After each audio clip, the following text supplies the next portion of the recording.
बच्चों चलिए प्रश्नावली 2.1 करते हैं। 2.1 में यहां पर देख सकते हैं 6 ग्राफ दी गई है। इस 6 ग्राफ को सॉल्व करनी है। किस प्रकार से सॉल्व करेंगे, आइए पहले सवाल समझते हैं। सवाल में लिखा है यहां पर किसी बहुपद px के लिए y बराबर px का ग्राफ नीचे आकृति 2.10 में दिया है। अब देख सकते हो यहां पर कि 2.10 में दिया गया है ये ग्राफ, ठीक है। अब देखो प्रत्येक स्थिति में px के शून्यंकों की संख्या ज्ञात कीजिए। ये जितनी भी कंडीशन दी गई है इन सभी कंडीशन में हमको px के शून्यंकों का संख्या ज्ञात करना है। अब देखो कैसे करेंगे। मेरे पास एक वर्टिकल लाइन है और एक हॉरिजॉन्टल लाइन है, ठीक है। एक देखो यहां पर इस प्रकार से लाइन है, एक यहां इस प्रकार से लाइन है। इस दोनों लाइन के अलावा ये तीसरी लाइन भी है, ऐसा सभी में है। देखो यहां वर्टिकल लाइन, हॉरिजॉन्टल लाइन, इसमें देखो इस दोनों लाइन के अलावा तीसरा लाइन भी है, ठीक है। यहां भी देख सकते हैं इस प्रकार से लाइन है, फिर इस प्रकार से है और ये तीसरा लाइन है, ठीक है। तो मैं आपको बताना चाहूंगा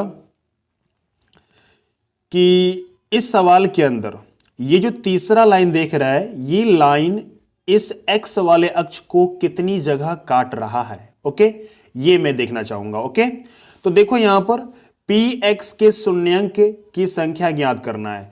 px के शून्यंक की संख्या जब भी कहे ज्ञात करने के लिए तो आपको तीसरा लाइन को देखना है। तीसरा लाइन x वाले अक्ष को कितनी जगह टच कर रही है, ओके। जितनी जगह टच करेगी उतना ही आपका आंसर होगा, ओके। कैसे, देखिए यहां पर, अब यहां पर थोड़ा सा ध्यान दीजिए, ये x अक्ष है, ये y अक्ष है, ठीक है, और ये तीसरा लाइन है। ये लाइन इसको कितनी बार काट रही है, एक बार भी नहीं काट रही है, तो इसका शून्यंक 0 होगा। क्या होगा, इसका शून्यंक 0। तो हम लिख सकते हैं px का शून्यंक बराबर 0। क्या लिख सकते हैं, px का शून्यंक बराबर 0, ओके। चलिए अब दूसरे सवाल की तरफ चलते हैं। दूसरा सवाल यहां पर देखिए, एक लाइन सीधा लाइन है, वर्टिकल लाइन और ये हॉरिजॉन्टल लाइन है, ठीक है। अब देखो ध्यान से, ये तीसरा लाइन है, ये लाइन x अक्ष को कितनी जगह टच कर रही है, तो यहां पर देख सकते हैं एक जगह यहां काट रही है, ठीक है। इसका मतलब ये हुआ कि इसका शून्यंक कितना हो जाएगा, 1 होगा। इसका शून्यंक कितना होगा, 1, और इसका शून्यंक कितना होगा यहां पर, 0। क्लियर है। अब आगे की तरफ चलते हैं। ये सवाल को देखा जाए, यहां पर इस प्रकार से x अक्ष दिया गया है, ये y अक्ष दिया गया है, ठीक है। ये वाला लाइन x अक्ष को कितनी जगह काट रही है, तो अब देख सकते हैं यहां पर कि 1 जगह, 2 जगह, 3 जगह। x अक्ष को सिर्फ चेक करनी है, 3 जगह काट रही है, तो इसका शून्यंक कितना होगा, 3 होगा।